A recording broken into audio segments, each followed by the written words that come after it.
Voy a comenzar con la grabación. Les doy la bienvenida a todos y a todas. Buenas tardes. Nada, agradecerles su participación. Este es el coloquio de cierre de nuestro año académico del doctorado en Ciencias del Gracias. Desarrollo y Psicopatología.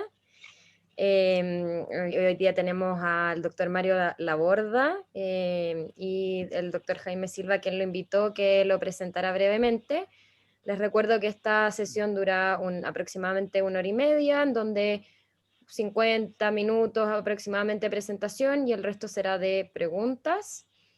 Y pueden interactuar a través del chat, y si tienen alguna pregunta más puntual la pueden dejar en la sección de las preguntas en su barra inferior de Zoom, y las tomaremos ya hacia el final de esta sesión. Así que, Jaime, te doy el pase para que Gracias, María Jesús. presentes. Bien, bueno, cerramos el año, ¿no es cierto?, de coloquios, un año complejo de adaptación, ¿verdad?, que nos ha llevado a modificar un montón de cosas que estábamos acostumbrados a hacer y llevar un poco la docencia y la academia a niveles diferentes, pero yo lo he dicho en otras instancias, la verdad que la posibilidad de poder abrirse a más oportunidades, abrirse a nuevas audiencias, a académicos de distintos lugares del país, del mundo, ha sido uno de los grandes beneficios quizás de este periodo tan problemático. Y esta instancia de coloquios que terminamos hoy día, en realidad, dado el éxito que tuvo este año, lo vamos a mantener en este formato a distancia, independiente de las condiciones que vengan en adelante, porque le ha otorgado esa apertura que yo creo que es bastante importante, necesaria, y yo creo que le da un impulso también a todas las cosas que nosotros hacemos. Bueno, por otro lado, muy feliz de contar hoy día con el doctor Laborda, que se encargue de cerrar este ciclo de coloquios, porque el profesor Laborda, bueno, fuera de ser un prestigioso, ¿no es cierto?, e importante investigador nacional e internacional, comparte conmigo una herencia que creo que no la he contado nunca, pero, y es la siguiente: nosotros fuimos formados por la misma persona, que ya falleció, su nombre es Héctor Betancourt. Ronald. Perdón, Héctor el hermano, que justo hoy estaba hablando con Héctor, con Ronald Betancourt, nuestro querido Ronald, que entiendo que el laboratorio que tú diriges, Mario, se llama así, ¿verdad? Lo inauguraste hace unos años atrás y recibió ese nombre en la Universidad de Chile, así que el profesor Betancourt ahí ha dejado un legado importantísimo en la Universidad de Chile, pero más allá del legado institucional, hay un legado en las personas que nos une con Mario, y compartimos, si bien no tenemos programas de investigación similares, obviamente compartimos algunos aspectos de fondo, de cómo entendemos la disciplina, de cómo nos tomamos nuestro trabajo. Yo me siento muy representado en la seriedad, en la responsabilidad, y también, ¿por qué no decirlo?, el entusiasmo y la alegría con que Mario lleva adelante su laboratorio. Y creo que parte de eso se lo debemos todos los que fuimos formados por él, ¿no es cierto?, a Ronald. Así que muy feliz de estar aquí con él y en cierto sentido homenajear, ¿no es cierto?, a Ronald con nuestras actividades académicas, nuestro desarrollo y todo lo que se deriva en nuestros estudiantes, que vendrían a ser ya nietos, ¿no es cierto?, en cuanto a trayectoria y formación. Bueno, Mario es psicólogo, ¿verdad?, de la Universidad de Chile, y tiene un máster en psicología y un doctorado en ciencias cognitivas y del comportamiento de la Universidad de New York. Y él, bueno, es uno de los investigadores probablemente más importantes en Latinoamérica en análisis conductual del comportamiento. Tiene un laboratorio experimental en la Universidad de Chile, que, como les comenté, fue nombrado como nuestro profesor formador, Ronald Betancourt.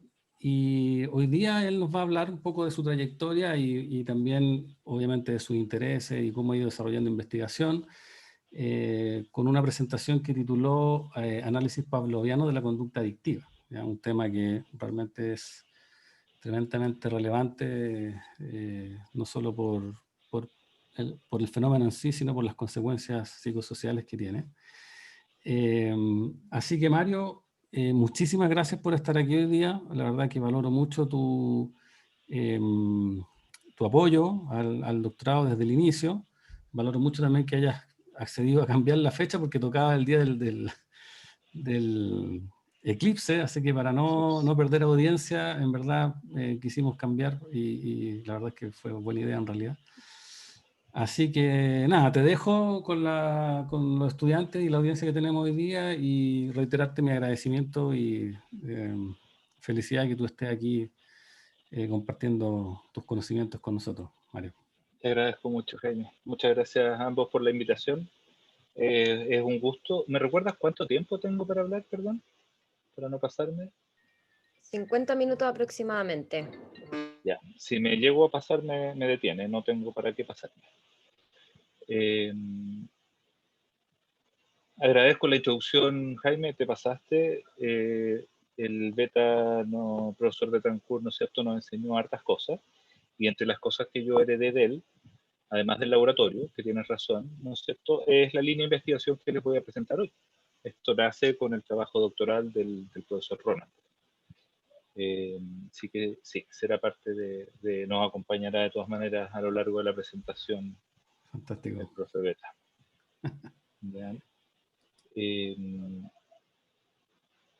Claro, haría algunas salvedades con todos los calificativos que usa el profesor Silva acerca de mi expertise. Sí, me he dedicado a un área en particular en la cual me he desarrollado. Quisiera hoy día, ¿no es cierto?, hablarles de ella. Yo centré mi presentación en la línea de investigación. No me centré, como creo que lo hice la vez anterior, en una cosa más de la carrera y de describir un poco lo que uno ha hecho en investigación. Me centré solo en una.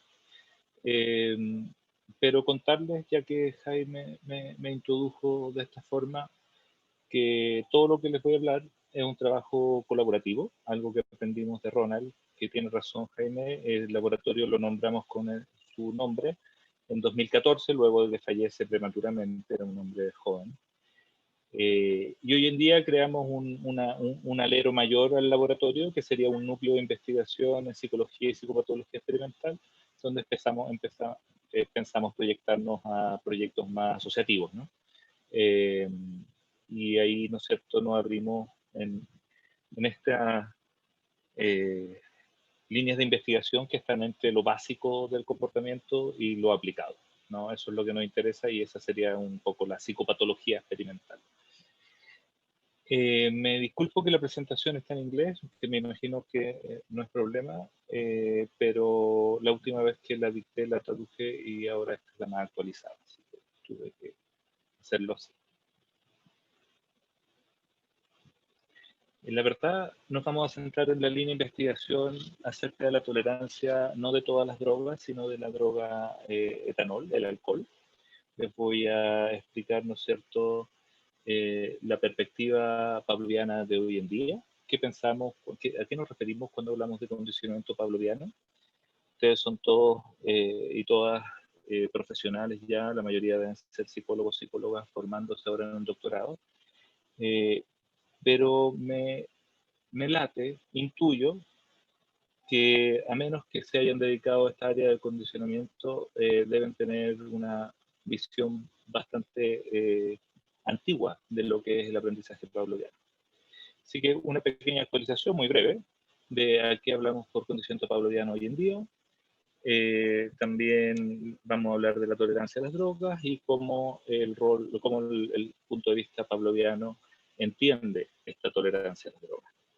Vamos a revisar evidencia de estudios pavlovianos de la tolerancia al etanol en particular y les vamos a contar, ahí vamos a elegir solo algunos, hay una lista más grande de la que quisiera revisar.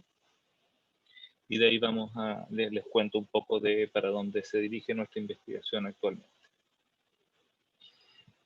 Más detalles de la presentación actual la pueden encontrar en este artículo de revisión que publicamos ya hace un año al respecto con nuestros estudiantes Valeria González y Jorge Maía, y el resto Gonzalo, Vanessa y yo somos el equipo, los directores del laboratorio.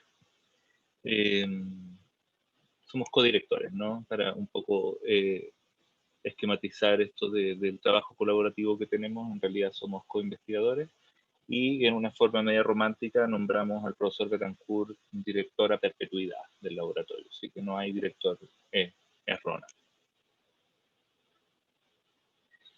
Veamos, ¿qué es el condicionamiento pavloviano? ¿No?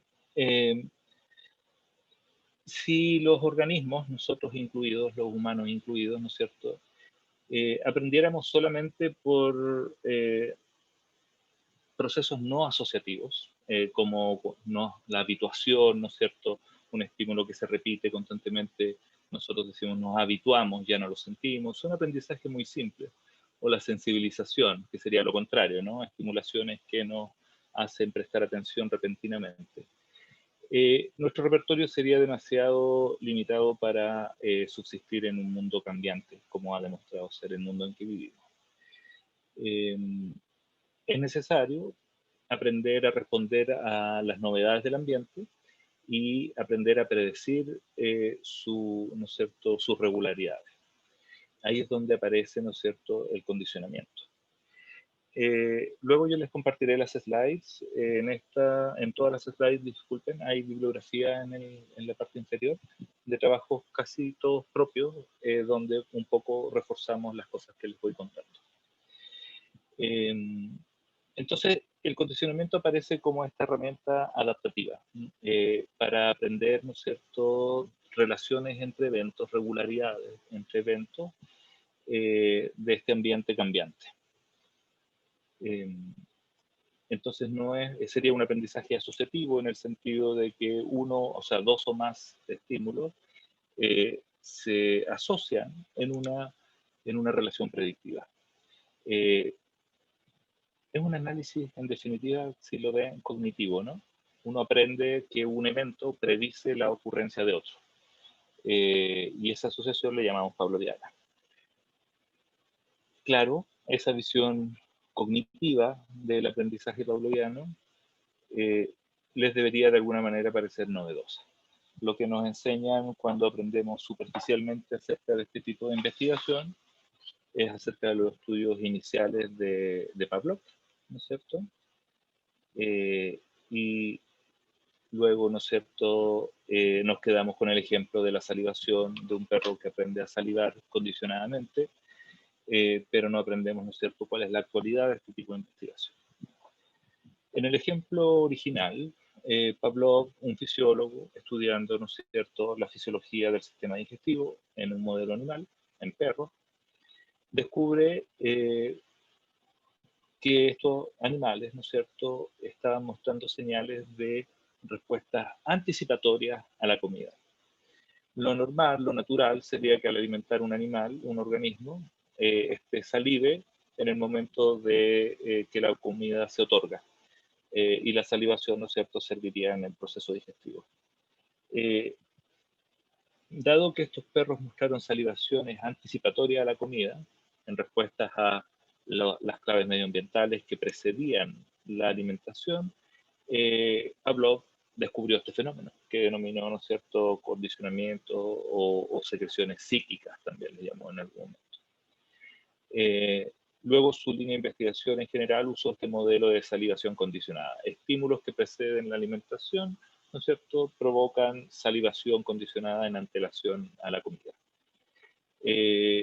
Lo interesante de Pavlov es que desarrolló todo un sistema de investigación, ¿no? Tuvo un castillo en vez de un laboratorio lleno de gente trabajando y le incoldiente al área de investigación mucho más que otros investigadores. Por ejemplo, Tweedmeyer, en 1902, paralelamente que Pavlov, también descubre el condicionamiento clásico que denominamos.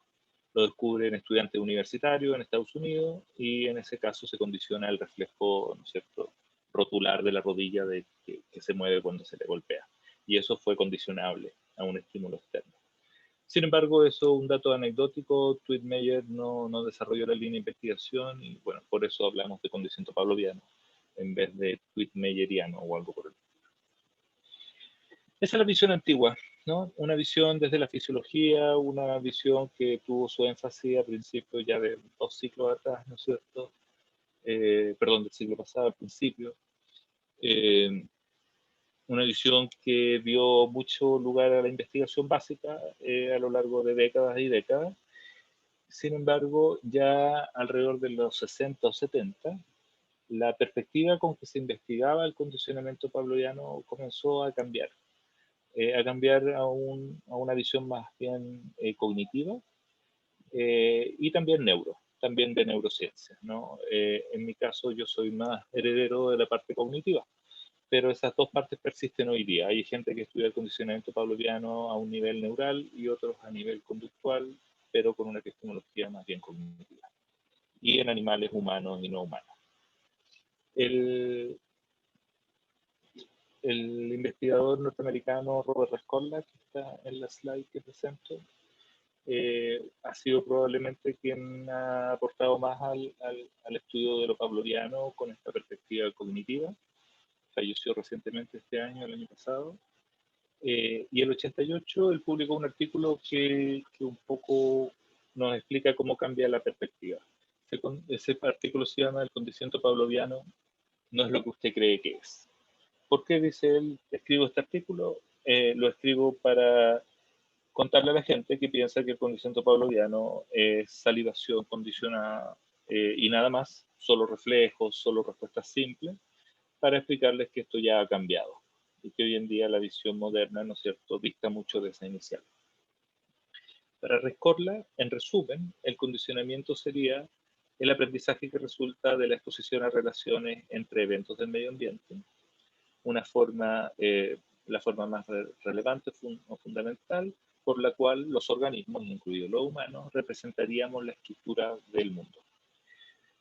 Básicamente, todos los eventos desde esta perspectiva que ocurren o ocurren en cierta relación predictiva en nuestra experiencia, irían, ¿no es cierto?, aprendiéndose. Y serían parte de los ladrillos, ¿no es cierto?, para construir la realidad, serían los bloques, la unidad. Esa es un poco la visión moderna y se estudia desde ese punto de vista el condicionamiento. Y esto es porque en muchos experimentos, no los vamos a ver ahora, pero hay experimentos, uno en particular que se denomina de bloqueo, que una simple mirada refleja y sin cogniciones de por medio, ¿no es cierto?, no podrían ser explicados sin atribuciones cognitivas, ¿no? Por eso la visión moderna. Para Rescorla, los organismos somos buscadores de información. Información de la relación lógica y perceptual entre los eventos, lo que combinamos con nuestra individualidad, con nuestras preconcepciones, y así representamos el mundo. Es central para Rescorla entonces el condicionamiento pavloviano, lo pone a un nivel central en la experiencia humana, ¿no? Estaríamos aprendiendo continuamente de las relaciones que nos da el medio ambiente, aunque no siempre estemos conscientes de toda esta asociación. Eso inicialmente entonces es un cambio paradigmático y yo creo que es relevante para que entiendan qué hacemos cuando estudiamos condicionamiento pavloviano. En este momento, bueno, y a lo largo de mi carrera me he desarrollado en 2 líneas de investigación prioritariamente de psicología experimental. Una ha sido colaborar desde los inicios con el profesor Betancourt en su línea de investigación de esta que vamos a revisar hoy día, tolerancia a las drogas, y la otra es de ansiedad, ¿no?, y terapia de exposición y la extinción de los miedos. Esta, ¿no es cierto?, línea de investigación siempre tiene lo bonito de haberla iniciado con el profesor Betancourt. Acá en Chile nosotros seguimos un poco el trabajo de un norteamericano, que vamos a ver bastante el modelo hoy día, de Shepard-Siegel. ¿A qué nos referimos, con la tolerancia a las drogas? La tolerancia a las drogas tiene que ver con que una dosis de la droga empieza a perder el efecto que producen los organismos. Vamos a diferenciar 2 tipos de tolerancia, ¿no es cierto? Una que es la aguda, una tolerancia donde la respuesta a una droga disminuye pero dentro de una única administración. Cada vez, ¿no es cierto?, entonces que hay una administración única, existe un mecanismo fisiológico que provoca una tolerancia aguda. ¿Cómo funcionaría esto? El efecto de la droga en el sistema nervioso, ¿no es cierto?, rompería un equilibrio, una homeostasis, y el cuerpo elicitaría respuestas para compensarla, ¿no? Sería un método innato, no aprendido, por el cual nosotros generaríamos, ¿no es cierto?, una reducción del desajuste homeostático que generaría el uso de una droga.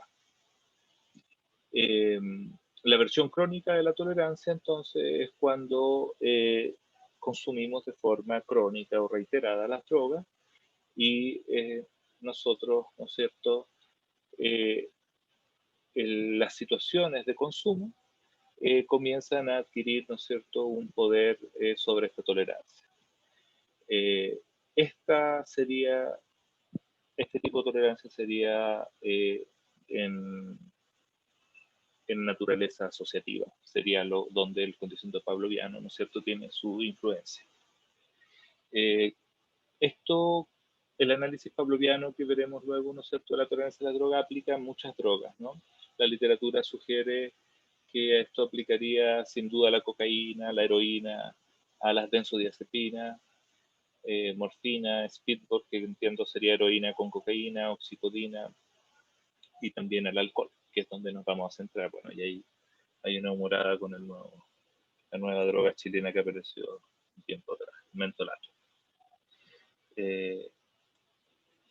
Una primera forma de analizar la tolerancia a la droga, entonces, el hecho de que la misma dosis de una droga comience a no hacer el mismo efecto dadas repetidas administraciones, se ha analizado de diversas formas, ¿no? Esta es una forma no pavloviana, no asociativa, no tiene que ver aquí la asociación de estímulos, pero que creemos que está a la base de del modelo pavloviano que sí desarrollamos e investigamos nosotros. Este es el modelo de Solomon y Corbett de la desregulación afectiva. Voy a explicárselos con un ejemplo de tolerancia a las drogas, ¿no? Es un modelo que nos gusta porque captura el énfasis homeostático que tienen los análisis pavlovianos de la tolerancia a las drogas. Pensemos a mano izquierda, ¿no es cierto? Arriba en la figura tenemos la descripción conductual de cuando uno consume drogas. Entonces las voy a ir explicando.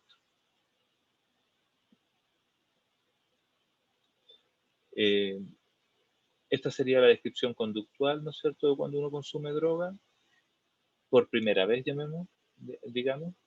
Esta es los procesos subyacentes, la teoría, lo que propone Solomon y Corbett que estaría pasando para que esta sea la conducta. Y luego de múltiples usos de una droga, el modelo superior derecho sería, ¿no es cierto?, la conducta, como sería, y el modelo, ¿no es cierto?, explicativo. Veamos. Primera vez que consumo una droga, esta sacaría, ¿no es cierto?, al organismo de su homeostasis, crearía un efecto. En este caso, pensemos en drogas que provocan excitación, sería alegría, estarían exaltados, ¿no es cierto? Un efecto muy agudo, con un pic, que luego de un tiempo, ¿no es cierto?, se llegaría a una meseta, pero el efecto eventualmente desaparecería. Cuando desaparece el efecto de la droga, habría una postreacción afectiva frente a la experiencia recién sucedida. Por ejemplo, el bajón, ¿no es cierto? Se acaba el efecto de la droga y uno puede tener lo que se denomina un bajón. Sería una multitud de síntomas de abstinencia, básicamente. ¿Cómo explica esta situación el modelo? Dice, mire, cuando la droga entra al sistema nervioso, se elicita un proceso A, que es el de la droga, en este caso de excitación, pero esta excitación saca al organismo de la homeostasis y el organismo busca mantener la homeostasis. Por lo tanto, como es la primera vez que esto ocurre, se demora un poco y elicita un proceso B contrarrestando los efectos de la droga. Una vez que la droga se acaba, ¿no es cierto?, el proceso B, como no tiene mucha experiencia, también continúa un tiempo aunque no hay droga. Si sumamos y restamos estos dos procesos oponentes, ¿no es cierto?, subyacentes, tendríamos la descripción conductual que vemos acá arriba. Eso sería, ¿no es cierto?, es la primera vez que uno consume la droga. Cuando uno la consume reiteradas veces de forma crónica, ¿no es cierto?, el efecto inicial de la droga, y ahora estamos al lado derecho superior, ya no es tanto. El cocainómano que consume todos los días, ¿no es cierto?, la cocaína ya no tiene el efecto agudo que tenía inicialmente, o sea, hay tolerancia, ya no me hace la misma dosis el mismo efecto. Sin embargo, cuando no hay droga, ¿no es cierto?, se acaba el efecto, la posreacción efectiva es mayor. El bajón es mayor para un consumidor habitual, aunque ya no le haga el mismo efecto la droga, le hace menos. Pareciera que la abstinencia de la droga le genera mayores repercusiones. Teóricamente, Solomon y Corbett propondrían entonces que el proceso A sigue igual, sin embargo, el proceso B, el que el organismo elicita para compensar los efectos de la, el que ha mejorado. La experiencia con la droga, ¿no es cierto?, ha hecho que comience igual a la droga, o sea, que descuente mucho de su efecto inicialmente, no como en la primera dosis. Y además, ¿no es cierto?, que se incrementa en tamaño, por eso disminuye mucho más la curva conductual. Y lo que generaría una posreacción efectiva o síntomas de abstinencia muy elevados. Este modelo es interesante porque subraya el rol homeostático, un modelo psicológico, pero tiene ciertos problemas. Primero, y lo más relevante para esta exposición, es que la tolerancia no parece ser específica a las situaciones de consumo. No ocurre la tolerancia a una droga fuera de la situación donde siempre consume. Y eso sería, ¿no es cierto?, esa especificidad situacional es lo que nos da luces de que este podría ser un fenómeno más bien pavloviano. ¿A qué nos referimos con que la tolerancia parece ocurrir solo en ciertas situaciones? Nos referimos a que si usted acostumbra, por ejemplo, aprende reiteradas veces a consumir una droga en circunstancias similares, por ejemplo, los viernes en la tarde con ciertas amistades y no otras, en ciertas circunstancias, en bares, no en otros lados, ¿no es cierto?, por ejemplo. Es posible que desarrolle tolerancia a estas drogas, en este caso el alcohol, pero en esas circunstancias. No es algo que uno generalice al resto de las circunstancias. Por lo tanto, si toma lo mismo que tomaría un viernes en estas circunstancias cotidianas de consumo, pero digamos en un día donde no es cotidiano hacerlo, en un horario donde no es cotidiano hacerlo y con gente con la cual no suele consumir esta droga, es probable que usted se emborrache mucho más, ¿no? Que no genere, no muestre, ¿no es cierto?, indicios de ser tolerante al alcohol. Les voy a mostrar el modelo pavloviano antes de darles más ejemplos. Esto un poco repasará lo que ya les estaba contando. La primera vez que consumimos una droga, ¿no es cierto?, esta tiene un efecto en el sistema nervioso central. Y las vamos a considerar en el análisis pavloviano unconditioned stimulus, estímulos incondicionados.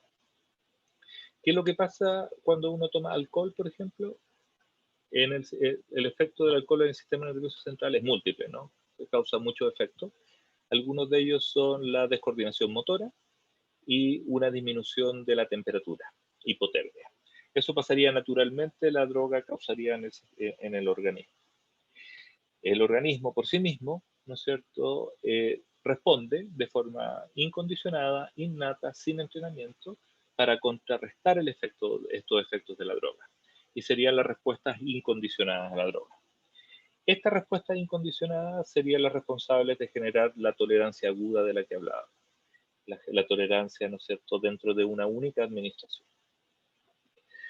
Como les explicaba, en general el modelo, ¿no es cierto?, Solomon y Corbett no funciona porque no considera que uno consume no en el vacío, sino con ciertas regularidades. Como el condicionamiento pavloviano estaría a cargo de que aprendamos de las regularidades del medio ambiente, estaría también aquí siendo involucrado. En este caso, entonces, cuando uno consume, digamos, reiteradas veces ya, siempre frente a las mismas claves de consumo, que ahora serían los estímulos condicionados, esto véanlo bien ampliamente, no como el experimento de Pavlov, donde eran claves de sonidos y luces, ¿no es cierto? Acá pueden ser sonidos, luces, claves estereoceptivas, ¿no? Los amigos, las fiestas, los rituales de consumo, ¿no es cierto? Cada vez que alguien consume heroína tiene que tener una parafernalia para lograr inyectarse la droga, el ver la droga, el adquirir la droga, el hacer las monedas para la droga. Todo eso son situaciones estereoceptivas, ¿no es cierto?, que podrían predecir el posible consumo posterior. Y todas las claves interoceptivas, ¿no es cierto? El inicio de de una primera dosis de una droga puede señalar el resto, una dosis más grande. Y también las emociones, ¿no? Puede ser que uno consume siempre cuando está contento, siempre cuando está feliz. Por siempre me refiero a de forma general, por lo que podría desarrollar tolerancia cuando bebe en esas circunstancias. Cuando esto ocurre, ¿no es cierto?, las claves de consumo vienen a ayudar a contrarrestar los efectos de la droga. Se fijan, ahora hablamos de respuestas incondicionadas y respuestas condicionadas. Las claves de consumo vienen a cooperar elicitando respuestas contrarias al efecto de la droga. Por lo tanto, si la droga por sí mismo naturalmente provoca una disminución en la temperatura, el alcohol hace eso. Las claves que predicen alcohol provocan un aumento en la temperatura. Si las claves el consumo de alcohol provoca descoordinación motora, las claves de consumo provocan una mayor coordinación motora. Son respuestas exactamente contrarias que vienen a tratar de compensar los efectos incondicionados de las drogas y volver así a la homeostasis. Por eso es un mecanismo homeostático. ¿Qué pasa si nos enfrentamos a las claves de consumo, pero no consumimos la droga? Estamos frente a una situación de abstinencia. Las claves de consumo le informan a nuestro organismo que vamos a consumir la droga, que la droga está por venir. Por lo tanto, se elicitan todas las respuestas compensatorias para contrarrestar el efecto de la droga que supuestamente, ¿no es cierto?, viene en camino o es predicha. Sin embargo, al no llegar ese efecto, no hay nada que contrarrestar al no llegar la droga y estaríamos frente a los llamados síntomas de abstinencia. Esto nos pasaría si vamos a un bar donde habitualmente bebemos con los mismos amigos que habitualmente bebemos, pero esta vez, ¿no es cierto?, no consumimos la droga. Nos debería aumentar la temperatura y estar más coordinados motoramente. Ese es el modelo pavloviano de la tolerancia a las drogas.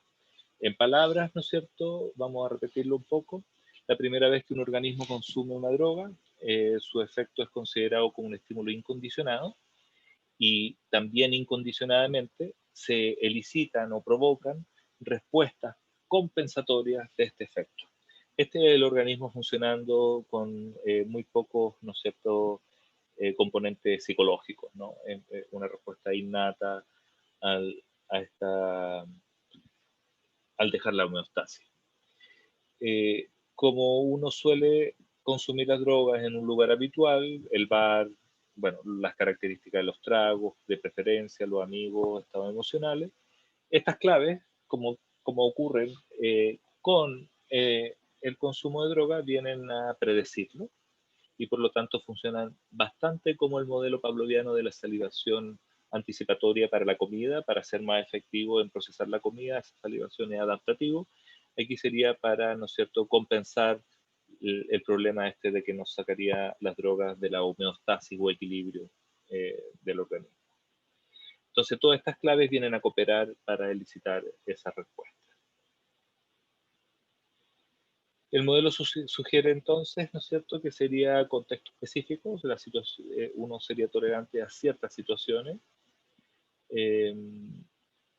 Esto se ve en múltiples situaciones, ¿no? En Chile he escuchado múltiples veces de un fenómeno cuando la gente sale de las fiestas, cuando la gente termina una fiesta, un carrete, donde se consumió alcohol, por ejemplo, y después relata que cuando ya iba camino a la casa se embriagó más, ¿no? Coloquialmente la gente dice que le agarró el aire, algo por el estilo. Ese sería un ejemplo, ¿no es cierto?, de tener mucho alcohol en sangre y que el organismo ya no prediga que va a tener el efecto de la droga. Por lo tanto, el efecto de la droga aumenta. Al dejar la fiesta, ¿no es cierto?, las claves medioambientales las deja, ya no contrarrestan el efecto de todo lo que consumiste y podrías, ¿no es cierto?, sentirte más embriagada.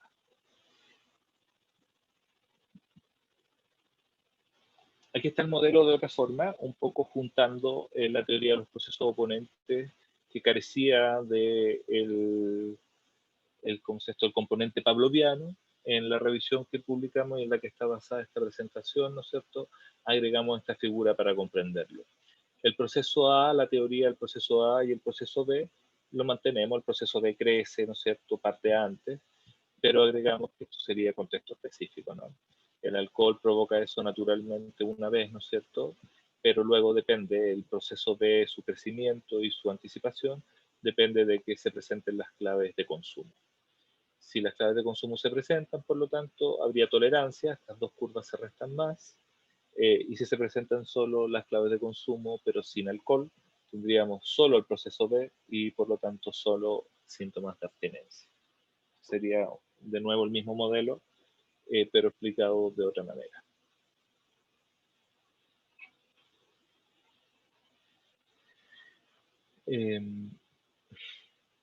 Hay evidencia de que el concepto de sobredosis podría estar, no ser tan claro, asume un aumento de la dosis de la droga que uno consume. Sin embargo, vamos a ver que a veces, ¿no es cierto?, la gente que tiene esta supuesta sobredosis simplemente consumió la dosis habitual.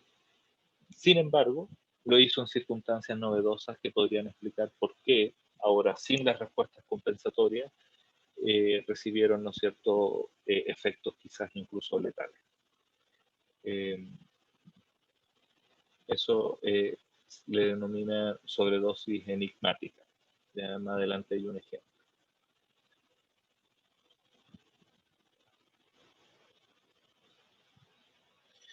Ahora voy a repasar, voy a contarles de algunos experimentos, algunos estudios pavlovianos para un poco demostrarles este análisis, pero eventualmente, ¿no es cierto?, voy a saltarme algunos porque son varios y voy a subrayar otros, ¿no?, que hemos hecho nosotros mismos. Primero, el análisis psicológico de la tolerancia a la droga y la droga en general, del consumo de droga, no ha sido pavloviano. El análisis pavloviano yo diría que ha sido más bien tangencial, lo desarrollan algunos autores, un canadiense, norteamericano-canadiense, Shepard Siegel, que veremos muchos estudios de él. Nosotros, dos grupos más, es un nicho bastante pequeño. En general a la gente que estudia la conducta adictiva le ha interesado más estudiar lo reforzante que es la droga o lo reforzante que es evitar los síntomas de abstinencia y por eso el consumo continuo de las personas. Este sería entonces todavía una forma novedosa de entender los procesos de la tolerancia.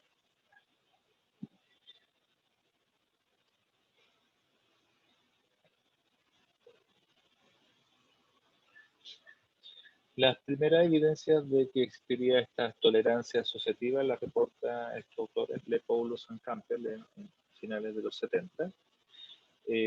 Fíjense que los experimentos que les presento a continuación los tengo marcados en amarillo y verde. Lo hice porque en amarillo es lo crítico del diseño y en verde son los resultados, ¿no?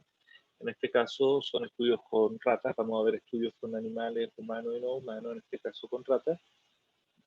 Reciben inyecciones de etanol, de alcohol, en un contexto particular diferente de donde duermen. El grupo control, sin embargo, ¿no es cierto?, se le da suero, salina. Frente a esto, ¿no es cierto?, esto se hace reiteradas ocasiones. Los sujetos del grupo control desarrollan tolerancia al etanol, o sea, el etanol ya no les hace el mismo efecto. Sin embargo, esto se mantiene solo mientras sean evaluados en el contexto de entrenamiento. Si les dan etanol cuando van a las cajas hogar, ¿no es cierto?, mostraban estar muy embriagados. Entonces, la misma dosis, luego de varias dosis, ¿no es cierto?, a lo largo del tiempo, esa misma dosis en el contexto habitual de consumo provoca tolerancia, ya no te hace el mismo efecto. Sin embargo, si cambiamos de locación, de contexto, la misma dosis a los mismos sujetos los embriaga. Ese sería el fenómeno básico del que estamos hablando. Ese estudio está bastante poco controlado, ¿no es cierto? Mejoró harto con el tiempo. Yo me centré en resumir, estudios de etanol. Ustedes pueden encontrar en paralelo esto con heroína, con morfina, y se fue desarrollando la teoría en paralelo. Estas son las cajitas experimentales más básicas y que ocupamos, bueno, no solo nosotros, también Shepard-Siegel y otros investigadores, ¿no? Le denominamos tilting plane, una caja de deslizamiento. Aquí medimos la conducta atáxica de los roedores, ¿no? Imagínense, aquí hay una polea, ¿no es cierto? Y yo puedo ir inclinando esta caja cada vez más. Si en esta caja ponemos a una ratita que sin alcohol, nunca recibió alcohol, resiste unos 45 grados, 50 grados antes de deslizarse. Cuando les damos alcohol por primera vez, debería empezar a deslizarse ya a los 5 o 10 grados, ¿no es cierto? Ya comienza a deslizarse. O sea, tiene gran respuesta táxica, está muy descoordinada motormente. Y aquí es lo interesante, ¿no? Cuando le damos 14, 21 días en los cuales le damos las mismas circunstancias de alcohol, la rata comienza a mostrarse tolerante. Si las circunstancias son exactamente las mismas de consumo, la rata recibe la misma dosis que 14 días antes, pero esta vez, ¿no es cierto?, ya no se desliza tempranamente a los 10 grados, sino que resiste de nuevo como a los 45 y llegan a ser indistinguibles de las ratitas sin alcohol. Eso comprobó también White y ha sido parte de la preparación que nosotros utilizamos. Ya la jubilamos, ya no vamos a trabajar más con esta preparación, pero la usamos en varios de los estudios que voy a mostrar. Interesante. Si esta ratita que ya tiene esta experiencia, 14 días, y que se le da la droga consistentemente en las mismas circunstancias, ahora la evalúo en un contexto novedoso, cambio la luz, cambio los sonidos, cambio toda la estimulación de la sala experimental, las ratitas se vuelven a embriagar con la misma dosis que se estaban mostrando tolerantes. O sea, un cambio de contexto es suficiente para que la tolerancia desaparezca.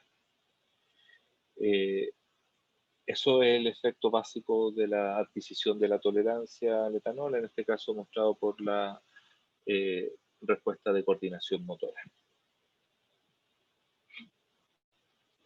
En humanos, para contarle algunos estudios, ¿no es cierto?, que nos dan luces de esta área en humanos, algunos autores, ¿no es cierto?, han encontrado cierta evidencia. En este caso son estudiantes de pregrado, se les categorizó como consumidores moderados de alcohol, se les dio alcohol mezclado con jugo en un contexto y también de jugo con placebo, o sea, solo jugo en otro contexto. O sea, bien parecido a los estudios con las ratitas. Y se midió el efecto taquicárdico del etanol, si se desarrolló o no tolerancia, y encontraron eso, ¿no? Que las dosis de etanol que se administraron se evaluó en el mismo contexto, hubo, ¿no es cierto?, tolerancia asociativa al efecto taquicárdico. Estos son estudios de nuevo, no de lo más controlado. Con el tiempo, ¿no es cierto?, los 80, el 90 empezamos a ver estudios mucho más controlados. Este es un estudio de Glautier, un británico, donde les dio a hombres una dosis de alcohol, cerveza o un trago desconocido, que era, ¿no es cierto?, un vodka al cual se le agregaron colores. Y midió tanto la conductancia de la piel como los latidos cardíacos para observar si se desarrollaba, ¿no es cierto?, alguna tolerancia a los efectos de estas drogas. Los participantes que consumieron los tragos familiares, la cerveza, ¿no es cierto?, perdón, los no familiares, el vodka camuflado, ¿no es cierto?, con colores, aunque compartía la misma cantidad de droga, le fue peor en tareas cognitivas y en tareas motoras. O sea, el trago no familiar provoca más efectos que un trago familiar. Incluso se evaluaban ellos mismos como más intoxicados que aquellos que habían tomado el trago similar. Esto igualando la cantidad de droga. Yo creo que ese sería, y que esto pasaba, ¿no es cierto?, contextualmente también, es otro ejemplo. Quiero hablar un poquito más en este estudio acerca de lo que les contaba de la sobredosis. Melchor, en los 90, a principios de los 90, realizó un estudio donde evaluó la sobrevivencia de roedores, de ratones en este caso, a las drogas. En este caso tenía dos grupos de ratones que se les inyectó una dosis de etanol leve, 2 veces al día en un contexto particular, ¿no? Entonces, en 8 ocasiones le dieron una dosis leve de etanol en una situación en particular. Luego todos los sujetos fueron evaluados, pero no con esa dosis, sino con una dosis muy grande de la droga, que podría ser tóxica, pero lo hicieron para algunos en el contexto de entrenamiento previo y para otros en un nuevo contexto. Los ratones que se evaluaron en el contexto que se les entrenó con una dosis leve en 8 ocasiones, al darle en ese mismo contexto una dosis muy fuerte de etanol, sobrevivieron. Les fue bien, básicamente. Las 8 dosis le generaron tolerancia y con esa tolerancia manejaron bien los efectos de una dosis mayor.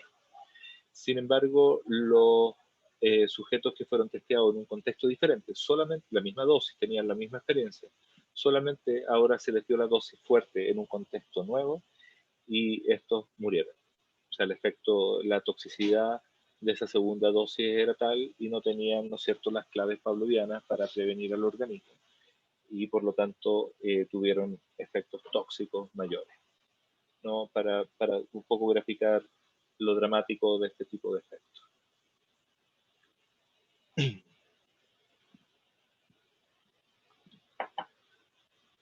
Voy a avanzar un poquito más. Les voy a mostrar algunos estudios de un fenómeno, un estudio más yo creo, y luego les puedo mostrar otras cosas. Los estudios que les he estado mostrando tienen la lógica de que si la tolerancia a las drogas es de naturaleza asociativa, los fenómenos pavlovianos asociativos deberían todos de alguna manera estar involucrados. En este caso, la extinción es fundamental porque si vemos la tolerancia asociativa como un problema por estar asociada a conducta adictiva, quisiéramos, ¿no es cierto?, quizás poder extinguirlo, disminuir esa tolerancia. En lo pavloviano eso se hace presentando las claves condicionadas por sí mismas, sin que ocurra el EI, sin que en este caso se dé la droga. Y eso se ha demostrado ya varias veces, se desarrolla la terapia de exposición a las claves. Esto tiene un paralelo también en la investigación con ansiedad, donde también hemos sido parte, también hemos estudiado la extinción. Y en ambas áreas también existe, ¿no es cierto?, lo que denominamos recuperación de lo extinguido. Hay fenómenos, en este caso la recuperación espontánea, ¿no es cierto?, que luego de que una tolerancia, en este caso, haya sido extinguida, o sea, se presentan las claves predroga que generan la tolerancia y protegen al cuerpo del efecto de la droga, las exponemos múltiples veces sin que llegue la droga, vamos a ver una disminución de la tolerancia, se extinguió. Eso es exactamente lo que hizo aquí Cody Brooks con sus colegas, ¿no? 4 grupos de ratitas, a todas se les pareó etanol con una clave pavloviana, ¿no es cierto?, una luz y le inyectaban etanol. Le inyectan una inyección intraperitoneal, ¿no es cierto?, y luego a todas se les dio tratamiento de extinción. O sea, a todas se le hizo terapia. Ahora les presentaban las claves predrogas, la luz, pero sin que llegara nunca la droga, ¿no? Era lo que sería terapia de exposición. Y los 4 grupos diferían en cuándo vamos a evaluar a estos sujetos, ¿no? Los animales que se testearon de inmediato o con ciertas demoras. Lo interesante es que solamente la terapia fue exitosa en eliminar la tolerancia cuando se mide de inmediato. Si uno le da 12 días, 18 o 24, se generaron curvas de recaída. O sea, la tolerancia al etanol se logra extinguir y también recuperar. Esto es malo en términos terapéuticos, es bueno en los estudios pavlovianos porque sigue comportándose en el que sería de interés, ¿cierto?, teórico. Esto fue parte del primer Fondesit que desarrollamos. Hicimos estudios de otra forma de recaída, en este caso se llama renovación, renewal, y la desarrolló una estudiante de pregrado, Valeria González, dentro del marco del Fondesit como su tesis de pregrado. Aquí les voy a mostrar, mejor lo muestro en la figura, un estudio de 4 grupos. Este es un estudio factorial en psicología experimental, ¿no es cierto? Nos gustan estos estudios factoriales. Este es un factorial 2×2. El primer factor sería, ¿no es cierto?, la demora, cuánto tiempo ocurre desde el tratamiento, la extinción, hasta el testeo. Podría ser algo muy breve, un día o 15 días. Y ortogonal a esto, dentro de el otro factor, ¿no es cierto?, si vamos a evaluar en el mismo contexto de testeo, el contexto B de tratamiento de testeo es el mismo del tratamiento, B y B, o diferente. El tratamiento ocurre en un contexto B y luego evalúo en un contexto C. Esperamos, ¿no es cierto?, que entonces tenemos para todos los grupos la adquisición de la tolerancia. En 20 ocasiones se pareó una luz. Estoy ratificando que era una luz. Sí, no, un sonido, un tono. Un sonido se presentó con una dosis de etanol, ¿no? Una inyección intraperitoneal en un contexto dado. Esto ocurrió para todos los sujetos. Luego, en 20 vamos a ver el gráfico que ahí se desarrolla la tolerancia asociativa. Van a recibir tratamiento, ¿no? Extinción. Se les presenta el sonido por sí mismo, ya no acompañado de la droga, en este caso una docena de veces. Para todos en un contexto B, un segundo contexto. Y en el testeo, entonces, 2 grupos son testeados al día siguiente, pero uno en el mismo contexto y otro en diferente. Y lo mismo ocurre en los otros 2 grupos, pero con una demora de 15 días. Esperaríamos muy buena extinción si el testeo es de inmediato y en el contexto de tratamiento. Un poco de recaída si se testea en un contexto diferente, sería renovación. Y un poco de recaída si es que, a pesar de que se testea en el mismo contexto B de tratamiento, este se hace con una demora, recuperación espontánea. En el gráfico de la izquierda podemos ver cómo todos los grupos desarrollan una curva de aprendizaje, ¿no? Esta es una escala invertida de deterioro. Tenemos, ¿no es cierto?, se hace una resta de cómo le va a las ratitas, ¿no es cierto?, en esta tilting plane con y sin droga, ¿no? Si la evalúo sin droga, llega a 40 grados, ¿no? Y si le doy la droga por primera vez en la primera sesión, ¿no es cierto?, de los 40 se deteriora a 25, llega solo a 15. Esa resta 15 menos 45, ¿no es cierto?, nos da estos puntos de deterioro. Entonces, la primera dosis de droga, en la sesión 1, es donde tenemos el mayor deterioro, ¿no? Menos 25 grados de la tilting plane se deteriora la conducta motora de las ratitas. Y esto no tiene diferencia entre grupos, ¿no es cierto? Y a lo largo de las sesiones comienza a generar la tolerancia. Valores cercanos al 0 quiere decir que las ratitas con la misma dosis que al principio se están comportando indistinguiblemente de ratas sin droga, ¿no? O sea, son muy tolerantes a la dosis de droga que le damos. En este experimento en particular, luego se hizo extinción, ¿no es cierto? Se eliminó esta tolerancia, se volvió a este nivel de respuesta, y eso fue evidente cuando evaluamos y como esperábamos de inmediato y en el mismo contexto de tratamiento, pero logramos evaluar la recaída. Esta diferencia sería un tipo de recaída por un cambio contextual, renovación ABC se llama técnicamente, y también, ¿no es cierto?, una demora larga desde el tratamiento provocó recuperación espontánea. O sea, tenemos también las recaídas que se ven en condición de pavloviano en general, renovación y recuperación espontánea, las evidenciamos también en nuestros experimentos con tolerancia.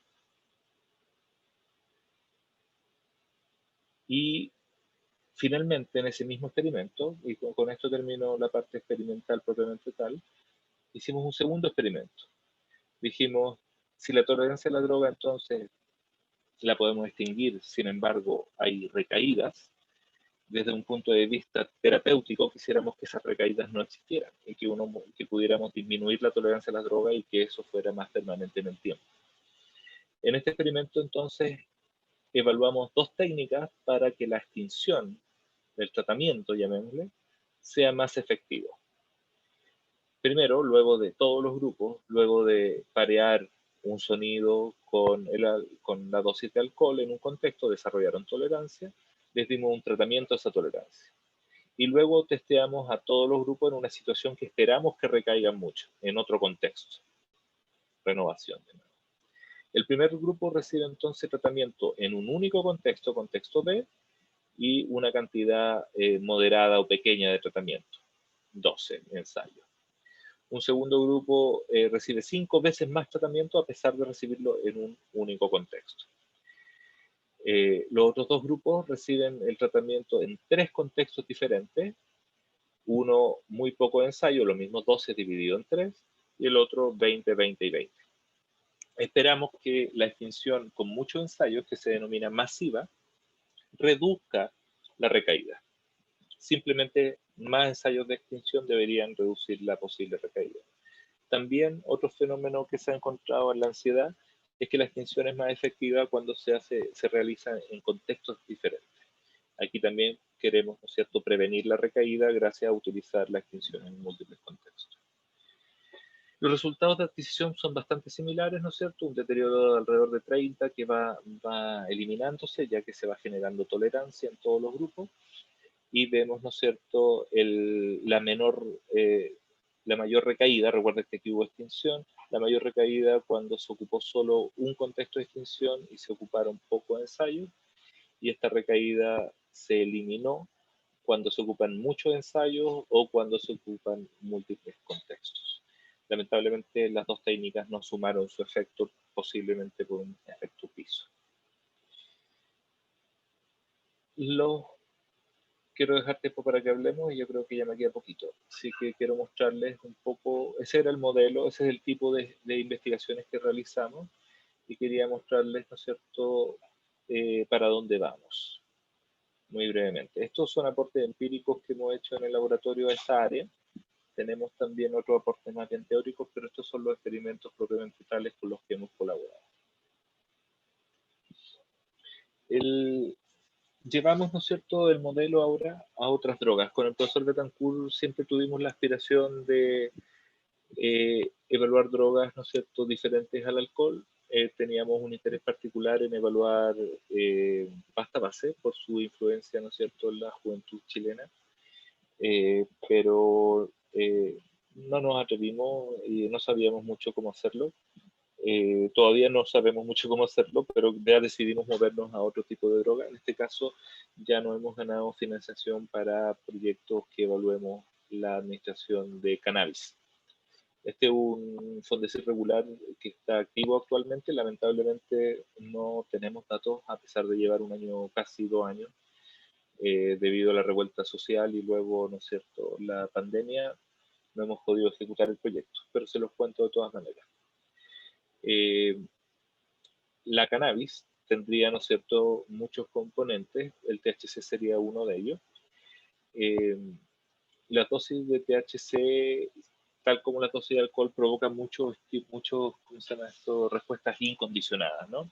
En este caso, analgesia, ataxia, bien parecido al alcohol, inhibición motora, hipotermia, etcétera, etcétera, etcétera. Y muchos de estos efectos han mostrado que, ¿no es cierto?, que si se les da THC continuamente también generan la tolerancia.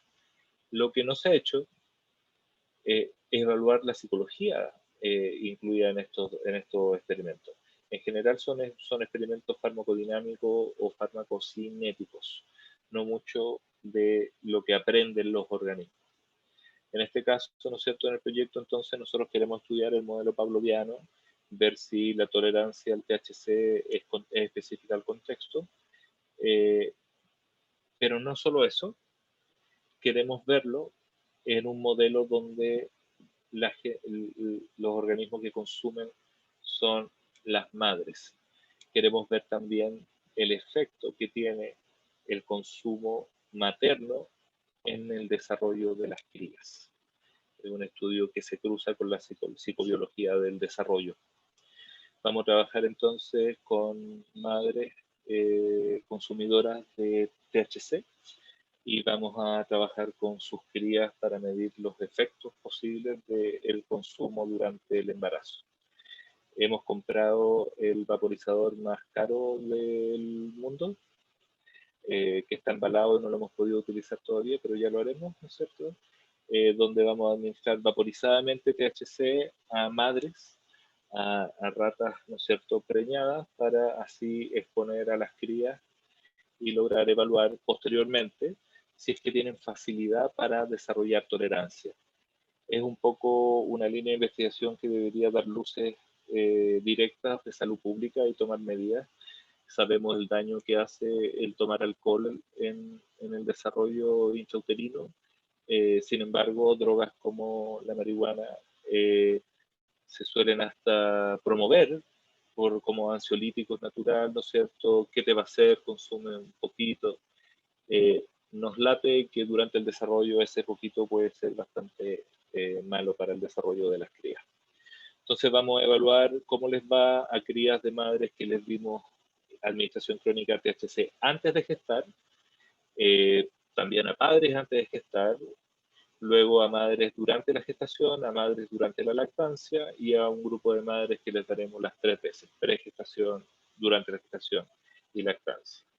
Y luego evaluaremos, ¿no es cierto?, a las crías si ellas desarrollan la tolerancia al THC más rápido o menos rápido que crías de madres sin la experiencia. Esto apenas nos dejen entrar al laboratorio empezaríamos a ejecutar. También evaluaremos si el consumo materno crea daños cognitivos en las crías en 2 tareas, una pavloviana y una operante, también comparando crías de madres consumidoras con crías de madres no consumidoras. Ya cerrando entonces, a pesar de no avanzar mucho en la primera línea, nos financiamos un segundo proyecto con un investigador postdoctoral, Felipe Alfaro, donde vamos a evaluar cómo el THC en las madres consumidoras podría modificar las conductas maternas. Vamos a evaluar la calidad de las conductas maternas de madres consumidoras y también la conducta social de las crías. Las crías de madres consumidoras podrían tener déficit también ahí. Y ahora sí, finalmente, otro proyecto Fondesit postdoctoral, pero que está recién postulado, sabremos a finales de este mes, yo creo, si es que será financiado, donde vamos a evaluar efectos del THC, de la cannabis, del THC, sobre los circuitos de recompensa y también de ansiedad en crías. En este caso, la recompensa se va a medir en un modelo de cosquillas. La postdoc Francisca tendrá que hacerle cosquilla a las ratitas, grabar el sonido que hacen, que es como se mide si se están riendo o no las ratitas. Y va a ver cómo esa capacidad de ser reforzante se afecta o no por el consumo de THC. Un poco por ahí va la línea. Eso, agradecer a los coautores con el profe Ronald, ¿no es cierto?, entre ellos, y también a las financiaciones que hemos recibido para poder hacer esta investigación. Eso. Muchas gracias. Súper.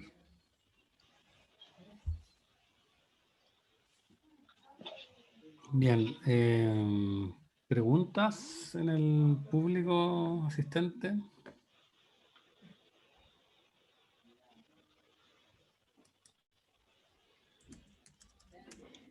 No hay preguntas por ahora, pero no sé si alguien quiere tomar la opción de levantar la mano y que les demos acceso al micrófono y a la cámara. También está esa opción si es que alguien quiere tomarla.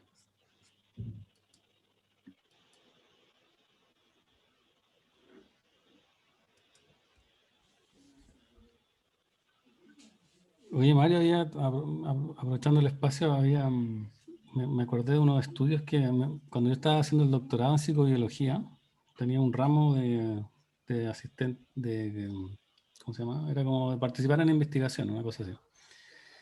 Y me tocó trabajar con un grupo que no sé si tú lo conoces, de la Universidad Complutense de Madrid, que trabaja en endocannabinoides.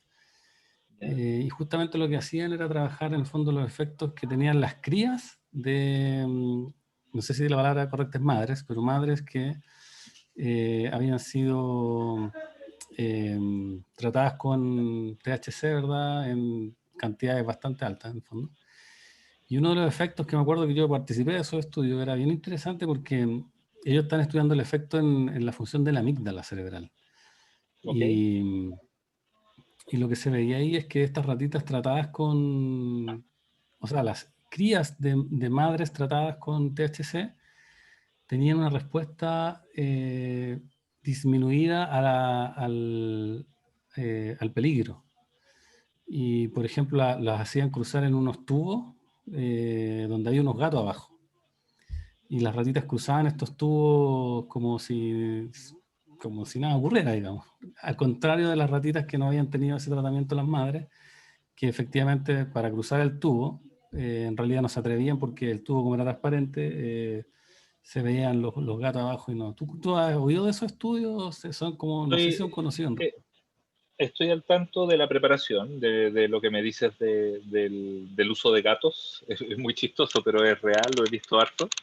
Existe. Entiendo que al final del tubo hay refuerzo, entonces son tomas de riesgos por refuerzo. Por Y que comida, sí. básicamente los adictos tendrían un poco rota esa regulación, ¿no? Serían más impulsivos frente al refuerzo inmediato a pesar del peligro, más risk Exacto. takers. Pero en este caso Lo, eran las crías, era como eran las interesante crías, eso. claro, claro. Eran las crías. Claro, no conozco en particular el estudio, pero la lógica que me cuenta es la que nos motivó al primer proyecto a evaluar madres consumidoras, ¿no? Hay algo Claro. ahí eh, de un daño que inexplorado lo suficiente, aunque podamos en la literatura encontrar algunos hechos. Lo que más nos llamó la atención, Jaime, fue, ¿te acuerdas? Coincidimos, recuerdo, nosotros dos en San Luis, unos años atrás, Sí. que los Ujú. dos éramos conferencistas de una sociedad argentina de ciencia del Sí, correcto. comportamiento. Había otro expositor, Carlos Molina, de la Universidad Nacional de Córdoba. Él Ujú. explicó, tuve un modelo del consumo de etano, de alcohol en crías, y ha desarrollado ya 30 años, 40 años estudiando eso. Y los efectos del alcohol en las crías, perdón, de las madres, el efecto del consumo materno en las crías, del alcohol, es dramático. O sea, hasta Claro. el cerebro se les vuelve plano, o sea, se les van hasta las circunvalaciones, tienen síndrome hasta facial, ¿no es cierto? Un niño de madre consumidora durante el desarrollo puede verse diferente incluso, ¿no? Además Sí, de estar correcto. cognitivamente muy afectado. Y ese síndrome no se conoce mucho. Las mamás suelen pensar igual que pueden tomar una copa de alcohol cuando están embarazadas, cuando lo que pasa es que el bebé no tiene cómo filtrarlo y le queda rebotando en el cerebro multiplicado por 1000 de lo que significa tomar esa copita, digamos. Claro. Nosotros, la mamá cuando toma esa copita, el efecto poquito que siente es luego de que el cuerpo con su genialidad le restó mucho efecto. El hígado funcionó, todo funcionó para sacar toxicidad y eso es lo que te quedó. El bebé no tiene cómo sacarse esa toxicidad, así que lo vivencia mucho más drásticamente. Entonces, eso sumado a que estoy viendo, y no es nada, digamos, moralista, ¿eh? No tengo ningún problema con ni esta droga ni con otra, pero veo cómo es muy fácil decir hoy día que hay efectos medicinales y cosas por el estilo, cuando en realidad no hay investigación al respecto de la cannabis.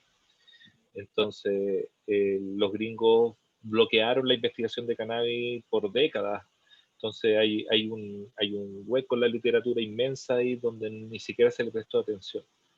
Eso fue Claro. un poco la motivación, entender un área vacía, pero además que tenga una implicancia drástica en el consumo materno, que los daños pueden ser muy grandes.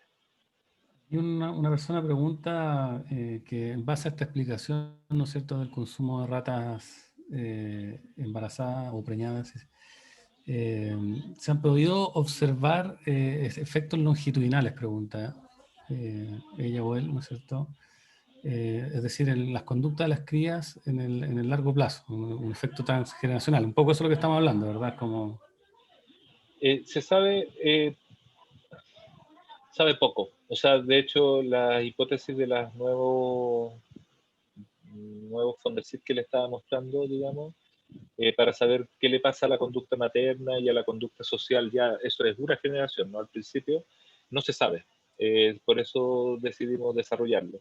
Entonces, además que aprenderían un poco esto transgeneracional, un poco socialmente podría ser de una generación a otra, no lo tenemos para nada claro, ¿no? Nuestra esperanza, de todas maneras, expectativa, es que los daños puedan ser revertidos. También vamos a tratar de revisar terapéuticas luego, ¿no?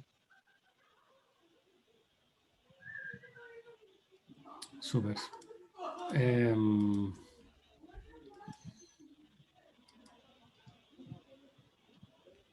Aquí Daniel Canelo pregunta, dice, a mí personalmente no me quedó muy claro cómo afectan las respuestas incondicionadas en las conductas repetitivas a diferencia de las respuestas condicionadas. Si lo puede volver a repetir.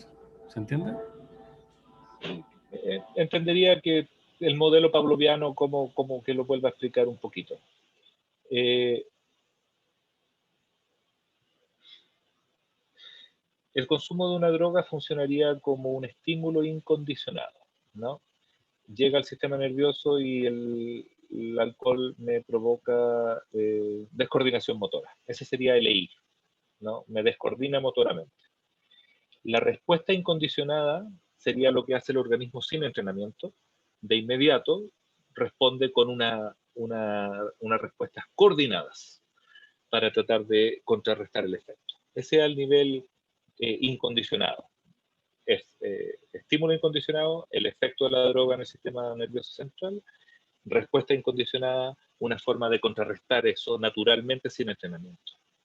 Como esto no pasa en el vacío y consumimos repetidamente en un lugar común, digamos los viernes con el mismo amigo, en la misma circunstancia, el mismo bar, esas claves vienen ahora a provocar respuestas idénticas, miméticas, a las respuestas incondicionadas. Pero ahora les llamamos condicionadas porque son producto de la experiencia. Entonces vienen a ayudar a la respuesta homeostática del organismo de recuperación de la homeostasis, ¿no? De respuestas compensatorias. Serían entonces miméticas. La experiencia nos ayuda como a reforzar la defensa del organismo contra esta toxicidad de las drogas que nos saca de la homeostasis. Eso sería más bien el modelo, creo, Daniel, que ojalá te haya respondido.